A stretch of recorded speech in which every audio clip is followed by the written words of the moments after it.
Welcome to the Modise Network. On the show, the latest round of the economic crisis in Zimbabwe threatens that country's stability and offers South Africa lessons. My guests provide their insights and assessments. Later on, one of South Africa's long-standing public leaders, Dr. Brigadier Bam, calls on political parties to review the nomination and election processes of public representatives.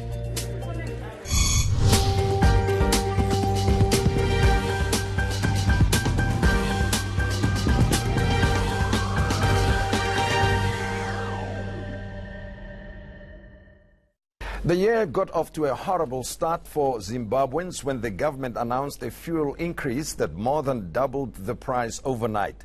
This led to instant petrol shortages that led to long queues that angered the long-suffering consumers.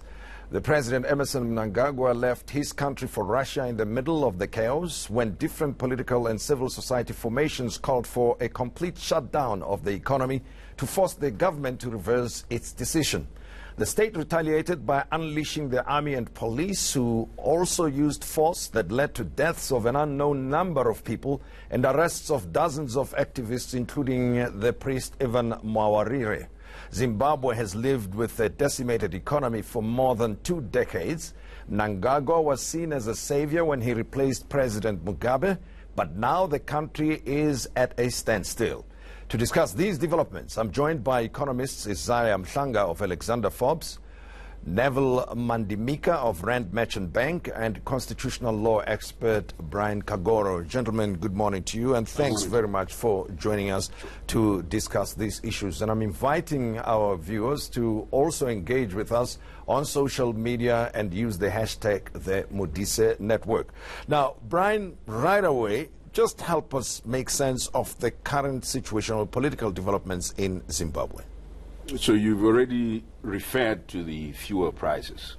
But if you step back a little, the country was already in a serious economic crisis, huge debt overhang, government still overspending.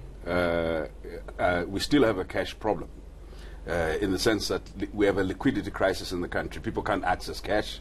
The exchange rate, we have 3 or 4 exchange rates now, it depends on who you are talking to, was fueling a very robust black market. The government is trying to stem the rise of the black market, which is an outcome of government policy, policy incoherence, because it is still holding on to the bond. The bond real exchange rate may be up to 8.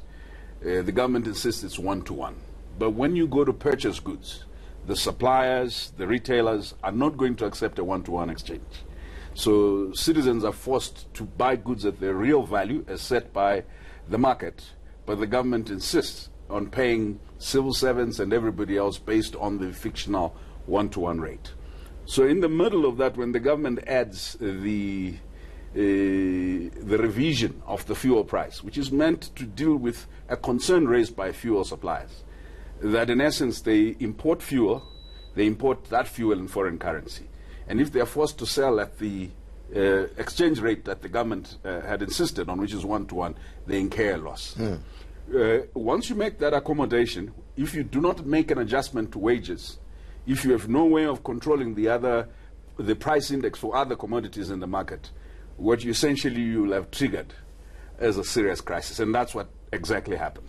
The government came in with a quick fix method which would have benefited the government in terms of revenue based on that 2% tax, but not benefited anybody else. So to give you a dramatic illustration, if you earn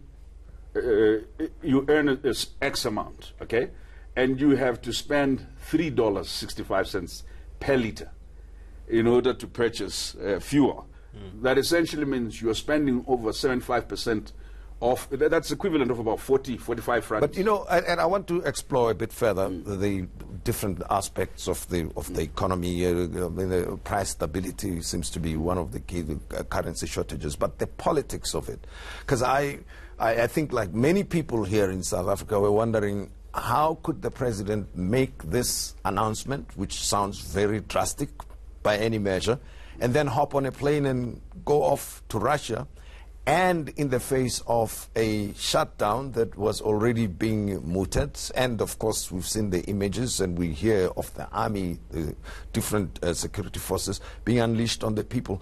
Yet he's not in the country and he's addressing the issue via email.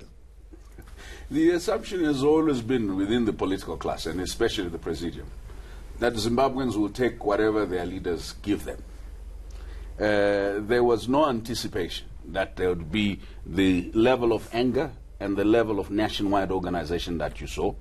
And there was always an intention, I suspect, because the government seemed to have been very well prepared to shut down the internet and to use repressive methods to put down any form of protest. And these threats have been going on for some time now, threats against any potential threat. And this is not to condone any form of violence that may have occurred as a result of activities of protesters or any looting. But the truth of the matter is this has been a worse moment than the Mugabe moments with respect to handling of protests. On August 1, 6 people died. We're barely 70 days after August 1 and after that bogus commission that President Motlanthe chaired. Right? You have 15 people or so that have died. Over 100 that were brutalized in the shadow of darkness when the internet was switched off. So the truth of the matter is the impact of that type of political thinking is singular. Well, let me pause right there then. And Neville or Isaah, please help me understand. I mean, to announce drastic price increases of that nature, and pardon my ignorance, one would think that it takes time. You prepare people before you do that, right? But it happens overnight. You announce tonight and you say prices must be implemented as of the next day. Surely that's difficult, impossible for any people anywhere in the world to live with. But why do you think that the government decided that it should go that route? Look, I think if you look at what the dynamics were on the ground, it obviously warranted some sort of response from them, because you could tell that from the general populace that, you know, there was a fair amount of angst or anger, you know, concerning what the situation was. Unfortunately, like you mentioned, it seemed like it was a bit reactive in a sense, simply because if you look at the statement, yes, the announcement was made, but at the back of that, we were told that, you know, retailers or businesses would be given rebates, and yet we're told, you know, the nature or the modalities around the rebates will be announced at a later stage. And yet at the same time, that particular measure was meant to sterilize the impact that would see from an inflation perspective. So you almost needed those two things, announcement of price hikes and say, look, this is the relief that we're actually giving businesses, to be done almost simultaneously. So I think that's where a lot of the issues stem from, and hence, you know, we saw the protests, etc. So I think there's some inconsistencies that we saw there that led to this particular. And of course, as Brian said, that is the trigger, right? But in the lead up to that, specific things were happening, and I suppose for analysts would have given a hint or a sense that this situation was likely to occur. Isaah?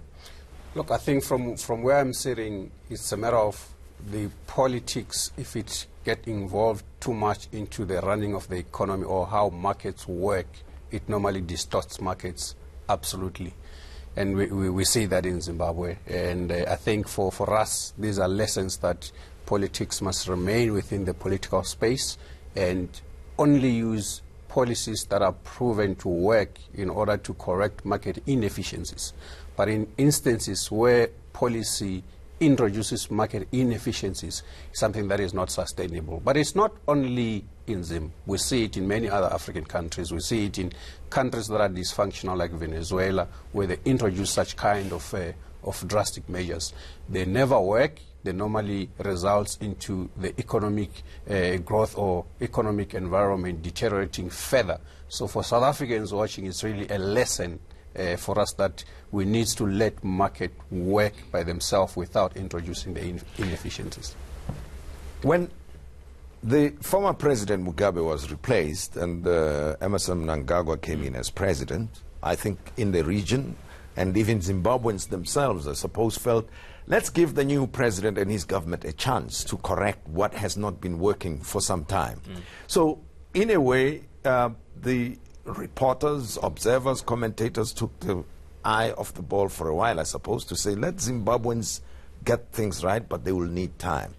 Are we not, or were we not expecting too much that the government of Mnangagwa would solve the economic issues overnight? That this is part of solving problems? so to speak? I think in my view, I think it was warranted that, you obviously give a new administration the benefit of the doubt to actually say, maybe they're going to be consistent policies that are going to lead to an economic turnaround. I mean, we saw that in Angola, we saw that in Ethiopia.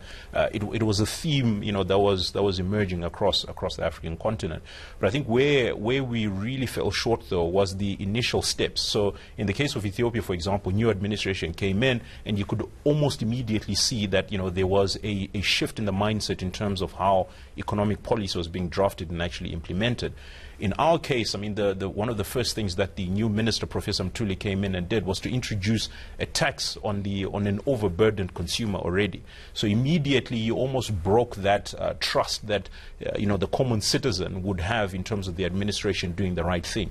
Yes, we need to fiscally consolidate. Yes, we need to spend less, but you almost need to prime and get that trust from the populace into the government to say, look, we are now working for the people, for your benefit. So I think it was some of those issues. I want to understand something that Brian raised earlier on, right? Well, let's start with the currency first, and the stabilization thereof, the inconsistency of the exchange rate, right? You said about 3-4 different versions of that certainly when that happens, it would lead to confusion, and it would lead to the rise of the black market, at least in the fuel area. How do you rate, or how do you assess the way the authorities in Zimbabwe manage the stabilization of the currencies? I'll let Neville speak on that, but my point is, what's more important is not the person that is presiding over an institution. What's more important is how the institution works, irrespective of who is at the helm of it. So what you see, for instance, the Central Bank of Zimbabwe, I don't think is independent. It's politically controlled to a certain extent, which is quite different to what you see with the South African Reserve Bank. It's very independent. Where you don't have a central bank that is independent in order to control monetary policy, then you see these kind of things taking place, which is why we should be quite skeptical with calls to say the South African Reserve Bank needs to be nationalized. That's putting it closer to the hands of politicians. And I'm quite happy that President Ramaphosa said the Reserve Bank is going to remain independent, which is also a call that was made by Finance Minister Tito Mboweni. So Zimbabwe really offers lessons for South Africans to say, when politics get involved too much without the necessary institutional strength to safeguard against individuals, then things go wrong quite terribly. Again, the point, Brian, is this, that as laypersons, we think, okay, give government a chance. And you talking about the right things to be done, allow the central bank to be independent and so forth. The Zimbabweans have suffered for a long time, right, from the economic problems that they face. So one would have thought that the new government goes into this new era with a different game plan altogether. So, this thing of not being aware or being sensitive and sensible about stabilizing the currency, however way, is one thing that stands out, that sticks out for me. So the structural problems within the economy required a much more robust and inclusive approach to it. Some of us called, when Mhlanga was coming in, for a tripartite forum: labor, government, and business. We said you cannot make economic policy by simply drawing in a brilliant economist to dream up brilliant policies. You need to understand you cannot turn Zimbabwe around without linking economic policy to social policy. Right? There's not going to be any magic growth pill. Unemployment, which is above 70%, the levels of inflation has been going up, and you have the structural items that we don't have the absorption capacity within the industry. We've been deindustrializing for quite some time. So, and we also have been struggling because of the currency-related challenges in the tourism sector and the services sector, and even in the financial services sector. So in essence, you corroded people's pensions, you corroded people's savings. The domestic actor, right, has a far much more diminished purchasing power, right, and distributable income. The foreign investor who's coming in is going to negotiate you to the bare bones. And if you don't deal with those components of balancing social policy and economic policy, you're going to have the sort of thing that we're going. And I think that there is still a moment to save the Zimbabwean economy. And that moment is leadership must be demonstrated by the ability of bringing the expertise, which are the technocrats, bringing the critical stakeholders to a table and saying, this is the direction we wish to move in. What should we take cognizance of as we move in this direction? Let it be negotiated. If you don't do that, you can't tinker around with exchange rate policy and fix it. You can't tinker around with monetary policy only and fix it, because you will not have dealt with the concerns that we have. We have the ownership structure of our industries is in a worse position than we were before Mugabe's indigenization moment, because we have, as a result of wanting to recover, we've basically made our country not first a flea market economy, but secondly an auction for where everybody can easy picking for everybody else. Right? We have not seen any public tenders for the acquisition of critical mining and other sectors. Well, we will be focusing on the lessons to be learned and some of the issues that could have been avoided by the Zimbabwean authorities when we continue our conversation around the economic crisis in Zimbabwe. And this will happen after the break, so don't go away.